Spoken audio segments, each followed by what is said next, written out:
Hola, ¿qué tal? Soy Antón Castromil en un nuevo vídeo para el blog de la plataforma de contenidos politicaymedios.net. ¿Qué criterios utilizan los ciudadanos para decidir su voto? ¿Cómo construyen su intención electoral? Lo vemos enseguida.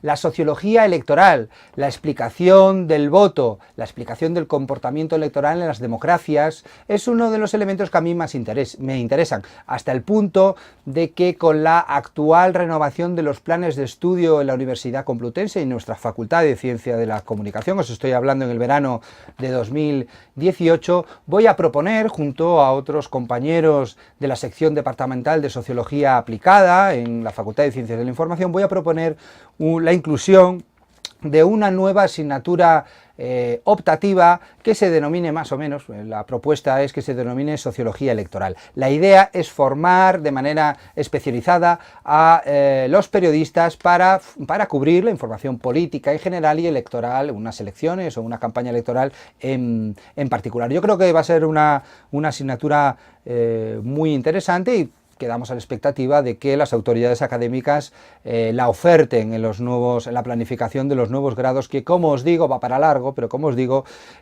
ahora mismo se están tramitando. Después de este verano de 2018, a partir de septiembre, pues iniciaremos los trámites para proponer esta asignatura. Bueno, la sección departamental propondrá muchas más asignaturas, pero yo voy a proponer, junto, como os digo, con otros compañeros, Sociología Electoral. ¿Y de qué vamos a hablar en esta asignatura dirigida a periodistas para formarles de manera especializada en cuestiones electorales? Bueno, pues vamos a incluir una serie de temas más introductorios que tengan que ver con la democracia y con la democracia electiva, ¿no? Recordar que estamos en una democracia representativa en la que no nos gobernamos directamente, sino que lo hacemos a través de representantes. Y este mecanismo para elegir representantes son las elecciones, aunque las elecciones también, lo veremos si al final esta asignatura se pone en marcha, las elecciones, además de elegir, sirven también para controlar, a través de una serie de mecanismos como el voto retrospectivo, sirven para controlar a aquellos que han sido elegidos para ser los representantes por un periodo determinado, ¿no? Por un periodo acotado, ¿no?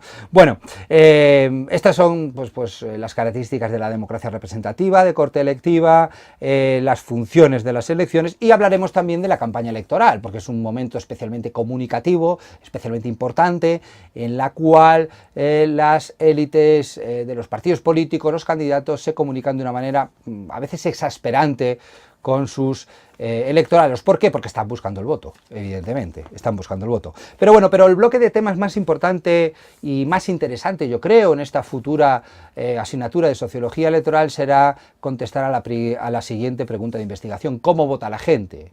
¿Cómo vota la gente? ¿Cómo votan los ciudadanos? ¿Qué elementos argumentativos, cognitivos utilizan los ciudadanos que están ahí fuera? ¿Sí? Para decidir su voto, para participar en unas elecciones, ¿no? Bueno, en varios temas trataremos de dar respuesta o de trasladar lo que la sociología electoral tradicionalmente ha respondido a esta pregunta, ¿no? Bueno, rápidamente, para no extendernos, hay por lo menos 5 grandes explicaciones del voto de la gente. En primer lugar, el voto racional, el voto por identificación en segundo, en tercer lugar el denominado voto macroestructural o por pertenencia a grupos, el voto sistémico o por efectos del sistema político electoral, y por último el voto mediático, el voto temático, un voto más coyuntural, ¿no? Estos son los 5. Brevemente, primero de ellos, el voto racional. Se dice que los ciudadanos o parte de los ciudadanos evalúan la gestión de los gobiernos y calculan los costes y beneficios que les supondría que el Ejecutivo se mantuviese en el cargo o fuese depuesto y sustituido por el principal partido de la oposición. Y de esta resolución, de este cálculo de costes y beneficios, sería el voto, ¿no? El voto. Si pues a mí me conviene más y me ha gustado esta gestión, reelijo. Si a mí no me conviene o no me ha gustado la gestión de este Ejecutivo, lo que hago es votar al principal partido de la oposición. Así, aquí las elecciones son una especie de referéndum a favor o en contra del gobierno, ¿no? Y fijaos que es un tipo de explicación electoral de corte bipartidista, ¿no? Y en el caso de que la gestión del gobierno sea percibida como deficitaria, pues será sustituida por el otro gran partido. Es, como os digo, bastante bipartidista, pero sí que llama la atención el voto como control en esta escuela de la educación, de la elección racional, el voto como control. Si los ciudadanos votan retrospectivamente, echando la mirada atrás, ¿sí?, para calcular si les convence o no la gestión de los gobiernos, entonces los gobiernos anticiparán premios o castigos, ¿no? Porque dicen, hombre, puede ser que me expulsen del gobierno si hago esto, voy a cambiar, ¿no? Sí, los gobiernos también son racionales. Si los ciudadanos son racionales, los gobiernos también lo son, y por lo tanto este anticipo de lo que pueda hacer la gente pues tiene mucho poder, ¿no? Pues supone un cierto empoderamiento de los ciudadanos, mientras que si el voto es prospectivo, se vota conforme a promesas, pues este control no existe. Lo que existe es confianza, ¿no? Confianza. Uno de los grandes elementos de la evaluación racional de la gestión de los gobiernos tiene que ver con la economía, es el denominado voto económico, que es una familia de este voto del voto económico. El voto económico es una familia del voto racional, ¿no?, de esa explicación racional del voto. Pero no solo de explicaciones racionales viven los ciudadanos, sino también, y todo lo contrario, una premisa totalmente contraria sería el voto por identificación. Si el voto racional es instrumental, se vota para conseguir algo a cambio, el voto por identificación es expresivo, se vota para expresar una identificación que llevamos dentro. Por ejemplo, aquí en Europa, aquí en España, probablemente en otros países de Latinoamérica también, uno de los elementos identitarios más importantes que han dado estabilidad al voto durante muchos años es la ideología.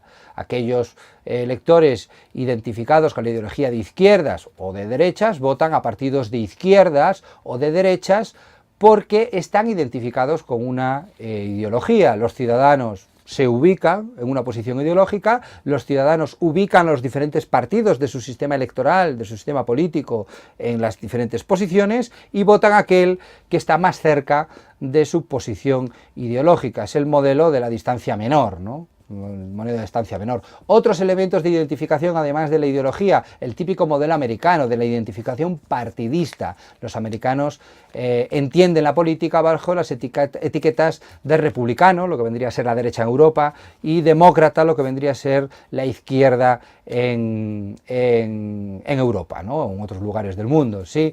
De manera que el voto por identificación sigue siendo también aquí, también en Estados Unidos, muy sencillo. Aquellos que están identificados con los demócratas tienden a votarles y además la repetición del acto de votar a aquel partido con el cual estás identificado refuerza la propia identificación, ¿no? Y el último de los ítems hacia los cuales los ciudadanos suelen identificarse es la figura de los líderes. Pues hay gente que vota a ciertos líderes pues porque su atractivo personal, su personalidad, también su atractivo físico, ¿sí?, su manera de hacer las cosas, su liderazgo, ¿no?, pues le suponen un atajo cognitivo, ¿no? Yo voto a Fraga, ¿no?, decían en la Galicia cuando la Galicia de mi infancia, ¿no?, o yo voto a Ruiz Gallardón, o yo voto a Hugo Chávez, ¿no? Esta identificación con el líder tiene mucho que ver con la política populista también, como veremos en otros vídeos, política y medios.net. Como veis, la escuela de identificación es muy sencilla, ¿no? Es muy sencilla. El voto normal, el voto de los ciudadanos, aquellos ítems, sea ideología, sea partido, sea liderazgo, a los que están identificados. El cambio de voto es un elemento que el modelo no entiende bien. Este modelo analiza muy bien la estabilidad del voto, pero no la volatilidad electoral, es decir, el cambio brusco de opciones de voto de unas elecciones a otras. Y el voto desviado, interesante. El voto desviado es aquel que, si hablan, por ejemplo, de ideología, aquellos votantes de izquierda que por lo que sea votan a la derecha. Siguen estando identificados por la izquierda, pero por una cuestión puntual votan a aquella opción, a aquellos partidos de opción ideológica contraria a la suya. La tendencia es volver al voto normal. Pero lo mismo que no todos los ciudadanos votan por cuestiones racionales, tampoco todos los ciudadanos votan por cuestiones de identificación, y aquí entra también la tercera de las grandes escuelas electorales, que es el voto por pertenencia a grupos o voto macroestructural. También sencilla la hipótesis, los ciudadanos pertenecen a grupos, la sociedad está formada por individuos que pertenecen a grupos, y cómo estos individuos, cómo estos grupos dotan de sentido de una manera tan fuerte a los individuos, pues condicionan su voto. condicionan su voto, ¿sí? En realidad, esta escuela del comportamiento electoral explica el surgimiento de los partidos políticos en torno al concepto del clivis o fractura social.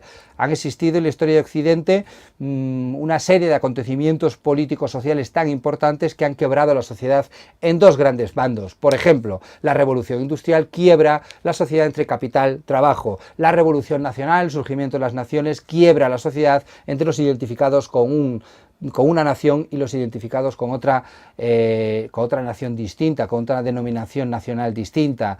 La Reforma Protestante quiebra la sociedad entre los católicos, seguidores de la ortodoxia del Vaticano y los protestantes, ¿no? ¿Sí? Y de estos dos grupos enfrentados, en los que la sociedad se quiebra por estos acontecimientos que acabamos de ver, surgen los partidos políticos, ¿sí?, que se dirigen a los portadores, que se erigen como portadores de los valores de estos grupos, y que aspiran a que estos grupos les voten, de manera que aquí el voto es bastante automático, ¿no? Si hablamos del voto de clase, por ejemplo, que es el típico voto por factores macroestructurales, pues existen o no existen partidos defensores del capital y partidos defensores del trabajo, ¿no? Se entiende que aquellos individuos, ¿sí?, que pertenecen al trabajo, que lo que hacen es vender su fuerza de trabajo al capital, votarán a los partidos socialistas, comunistas, que dicen defender sus intereses, y aquellos individuos propietarios de los medios de producción votarán a partidos de propietarios, a partidos conservadores, liberales, de centro derecha, ¿no? Este es una explicación salida de la sociología, como estáis viendo, ¿no?